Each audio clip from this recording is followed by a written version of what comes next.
Ya sabéis que en este programa hablamos muchísimo de la oferta tanto cultural como gastronómica, de ocio, que encontramos en el barcelonés, pero también nos gusta hablar de vez en cuando de cosas interesantes y cosas que nos importan, como la economía. ¿A quién no le importa hoy en día, tal y como están las cosas, saber más sobre economía? Una cuestión sobre la que muchos somos un poquito o bastante analfabetos. Vamos a hablar sobre un nuevo libro que ha salido al mercado, El libro prohibido de la economía. Es un libro que acaba de publicar este señor que tengo aquí al lado, que es Fernando Trías de Bes, él es economista, y ha publicado precisamente este libro para intentar sacar a la luz lo que las marcas, los bancos, las empresas, los gobiernos no quieren que sepamos. ¿Es que hay cosas que no quieren que sepamos? Pues mira, 126 conceptos en este libro que no quieren que sepamos. Bueno, que no quieren que sepamos o que de los cuales se habla en términos que no interesan, ¿no? El libro, sobre todo, lo que hace es un recorrido por todo de aspectos económicos, de la cual hay una versión oficial, que todo el mundo conocemos, pero también hay una versión prohibida, que muchos sospechamos, pero que es bueno dar a conocer, ¿no? No es tanto que también por denunciar, pero sobre todo por dar a entender que con la economía, como con cualquier otra cosa, las cosas se pueden sacar de contexto, se pueden pervertir, se puede hacer un mal uso del instrumento, ¿no? Entonces, la economía siempre la explicamos, sobre todo los académicos, ¿no? La explicamos en plan bien, ¿no? La inflación es esto, ¿no? La definición de inflación, ¿no? Y el PIB es esto, los tipos de interés es este concepto. Y explicamos lo que debería ser. Y difícilmente, raramente, explicamos otras cosas que se hacen, otras maneras fraudulentas de utilizar muchos instrumentos económicos. Entonces, lo que hace el libro es eso, es hacer un recorrido por un montón de instrumentos y conceptos económicos y explica el uso interesado, partidista, fraudulento o a veces engañoso del mismo, ¿no? ¿Y por qué? Bueno, pues para que la gente lo sepa y lo entienda, sepa defenderse y comprenda pues que la propia economía tiene otro punto de vista, ¿no? Otra manera de ser mirada que no se explica habitualmente.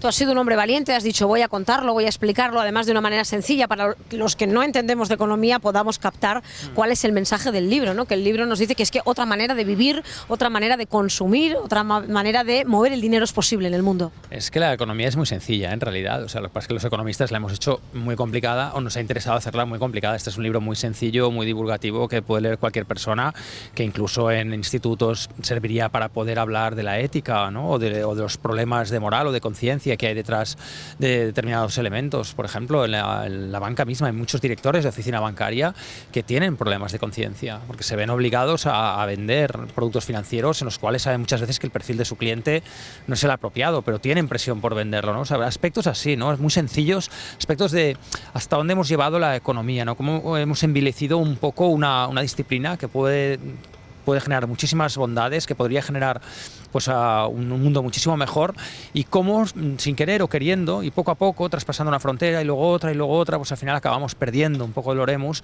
acabamos perdiendo el norte, se acaba haciendo un uso indiscriminado tan fraudulento de ciertos aspectos que ponen en riesgo y en solfa todo, ¿no? Pero eso está explicado de una manera muy sencilla, muy asequible, y como digo, haciendo un recorrido por muchos aspectos, ¿no? La banca, lo que hacen las marcas, lo que hace el propio gobierno, la fiscalía, impuestos, etcétera. Cuesta creer que una cosa como la banca, que nació hace ya unos siglos para intentar que aquellas personas que tenían el dinero debajo del colchón no tuviesen, no corriese peligro a aquellos ahorrillos que todo el mundo tenía, nos hacían un favor, y ahora resulta que parece que es que nosotros estemos trabajando para ellos, ¿no?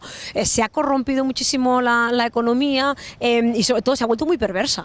Muy perversa. Fíjate que eso que estás comentando, el bajo el colchón, y para eso nacen al principio los depósitos bancarios, ahora se ha vuelto bajo el colchón. De hecho, la prestigiosa revista The Economist tiene un concepto de inversión, que igual te dicen bonos del tesoro, fondos de inversión, materias primas, hay uno que se llama en inglés under the mattress, que significa bajo el colchón. O sea, y está estipulado como una forma de inversión. Hasta tal punto hemos llegado, ¿no? Es cierto, esto explico en el libro, pensamos que un depósito es eso, un dinero que tú dejas en el banco para que te lo atesoren. Aquí lo explico, el 99% de tu dinero legalmente puede ser, y de hecho es prestado por el banco a otras personas. O sea, el banco no custodia nuestro dinero, lo presta para hacer negocio con él. Ese es el negocio de un banco, lo sabemos, pero pocas veces tomamos conciencia. ¿Cuál es el problema? El problema es que lo preste, no, eso es lógico. El problema subyace cuando resulta que llegamos a un punto en que el 99% del dinero es prestado, y cuando además a lo mejor el tipo de interés se te remunera al 0,05% y el banco pide un 7% para dar un crédito, que eso es un margen del 15.000%, ¿no? Solamente del 15.000%. Entonces es cuando llegas a unos puntos, a unos extremos, en los cuales la perversión, como tú dices, límites de la medida, llega a cuestionar la legitimidad de la herramienta, ¿no? Y esto es un poco lo que con el libro pretendo un poco dar a conocer, es decir, oye, vigilemos, porque hay cosas que las hemos llevado hasta tal extremo que entonces casi dejan de tener sentido. Y cuando dejan de tener sentido, es la propia herramienta económica que casi deja de ser legítima. O sea, llega un momento en que puedes llegar a cuestionar, y es muy gordo esto, ¿no? En que un banco pueda marginar con un tipo de interés. Porque si el dinero está barato para que la economía fluya y para que la gente emprenda, y resulta que hay un sistema financiero que estrangula ese mecanismo y luego genera un diferencial del 15.000% que hace que ese dinero no fluya de la misma manera a familias o pymes, pues evidentemente esto genera una disfunción de tal envergadura que casi podrías llegar a cuestionar el mecanismo. Entonces es un poco esta la gran explicación de cómo funciona la economía hoy en día y hasta qué punto la hemos llevado. Eres un hombre que está metido en esa rueda de la economía, pero que ha querido salir fuera y ver desde el escaparate, ¿no? Eso que tanto nos importa. Aquí hablas de la banca, pero también de otras cuestiones como pagar impuestos, ¿verdad? Como el vivir en una sociedad, en un país capitalista, ¿no? Con ese sistema de gobierno y de economía tan concreto que nos ha llevado al punto en el que estamos. ¿Qué otras cuestiones importantes se tratan en el libro? Bueno, aspectos algunos incluso muy sencillos y muy mundanos, como hablabas de, bueno, vamos a hablar de la legitimidad de los impuestos. Evidentemente los impuestos hacen falta porque hay cosas que hay que pagar entre todos, ¿no? Y la solidaridad también es muy importante. Ahora bien, una persona de una renta media actualmente en nuestro país está sometida a una presión fiscal cercana entre el 75-80% cuando cuentas entre lo que paga entre impuestos directos, de lo que queda tendrá que pagar su IVA, de todo aquello que consuma, de lo que quede tendrá que pagar algunas tasas municipales, los impuestos de IBI, etcétera, basuras. Empiezas a sumar, la presión fiscal de un ciudadano medio está en torno al 75-80% y aún así no es suficiente, y aún así hay déficit. Entonces es cuando dices, bueno, ¿qué sucede, ¿no? ¿Cómo está dimensionado? Este es uno de los aspectos. Luego hago un recorrido también incluso por aspectos relacionados con las marcas, es decir, el mal uso desde los departamentos de marketing, evidentemente no se puede generalizar. Hay gente que hace un buen uso, gente que hace un mal uso, pero en general encontramos una degeneración muy importante de herramientas comerciales y de instrumentos comerciales de los cuales se ha hecho un uso pues, absolutamente desvirtuado. Los procesos de compra están absolutamente mareados para que la gente realmente ya no pueda discernir, ¿no? Todos los académicos de las disciplinas comerciales lo que han intentado ha sido promover herramientas para que la gente pueda decidir, comprar mejor. En su lugar, al final se crean todo de instrumentos promocionales, instrumentos de tipo de oferta que lo único que hacen es enmarañar realmente al consumidor en su proceso de compra, ¿no? Entonces, realmente estamos en un momento que empiezas a mirar cómo se utiliza la microeconomía, cómo se utiliza la macroeconomía y llegas a la conclusión que hemos perdido el norte y la economía necesita defenderse como disciplina.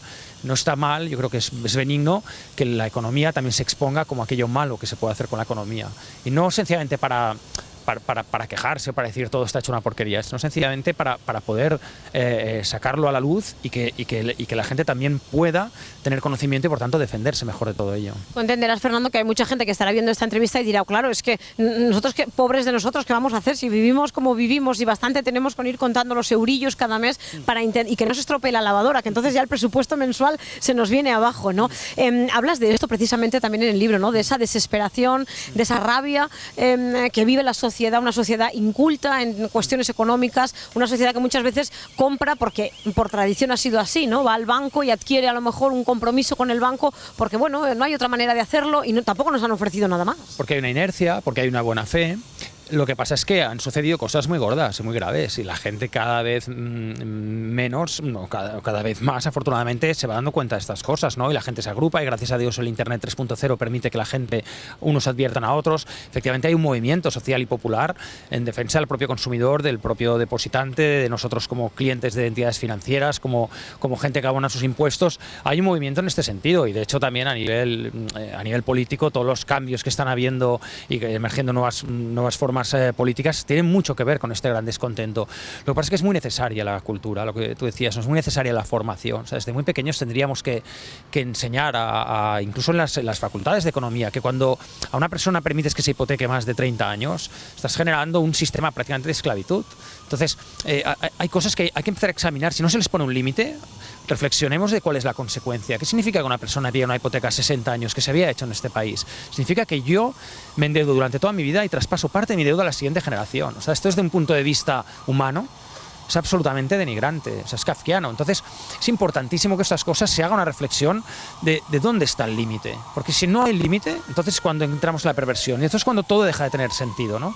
Es en este sentido que he escrito este libro, ¿no? Poder examinar la economía intentando comprender que hay cosas que no podemos entrar en ese territorio nunca, porque al final la consecuencia es nefasta, ¿no? Lo que pasa es que son los libros, son los políticos y son las leyes para los que deberían hacer algo al respecto, ¿no? Son las leyes, son los políticos, es la regulación, es la propia sociedad, es la educación, es la autoconciencia, es el también no dejarnos engañar, pero no pedir que nos engañen, ¿no? Muchas veces, a ver, ahora actualmente hay gente yo encuentro gente que igual, a lo mejor no tienen una cultura financiera de economista, pero tienen una cultura, y te dicen, no, es que a mí, mira, ahora me están dando en este fondo de inversión un 6%, oye, pero súper seguro, vamos a ver, si el tipo de interés está al 0,5%, un 6% es riesgo. Entonces, una persona con un cierto grado de educación te dice, eso no tiene riesgo, se está poniendo una venda delante de los ojos, o su gestor financiero, o gestor del banco, o su gestor personal se ha dejado engañar por él, pero hay cosas que son como muy de cajón y que tienen todo el sentido del mundo. Deberíamos estudiar entonces todos un poquito de economía, hacer un esfuerzo por intentar entender algunos conceptos para que no nos tomen el pelo,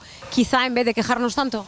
Sí, deberíamos comprender que tiene una contrapartida, que no hay duros, ¿no? a 3 pesetas y que grandes ofertas de ese tipo, incluso financieras, pues evidentemente tienen un riesgo detrás. Entonces, bueno, no ser tan cándidos, una cierta formación, es verdad, pero las responsabilidades están muy diluidas. Tienes razón, evidentemente desde el punto de vista político se ha de hacer muchísimo, desde el punto de vista regulatorio, pero también los ciudadanos tenemos también una misión y una obligación, ¿no? Y sobre todo de cara a siguientes generaciones. O sea, la crisis que hemos pasado no puede volver a suceder. Y hay una parte, evidentemente, social y cultural también que ha de estar ahí, ¿no?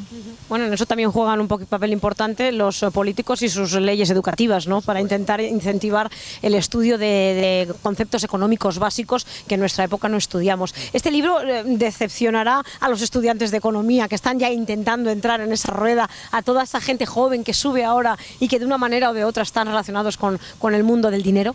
Todo lo contrario. Este libro para una persona interesada en temas de empresa, en temas de economía, un estudiante, le hará ver muchas cosas que a nivel teórico estudia, a nivel académico, y mira, lo comentábamos con un compañero vuestro, ¿no? que a nivel de debate para un instituto o una universidad sería muy, muy interesante. Es decir, vamos a hablar de la frase yo estoy hipotecado. O sea, esta frase yo estoy hipotecado solo existe en España.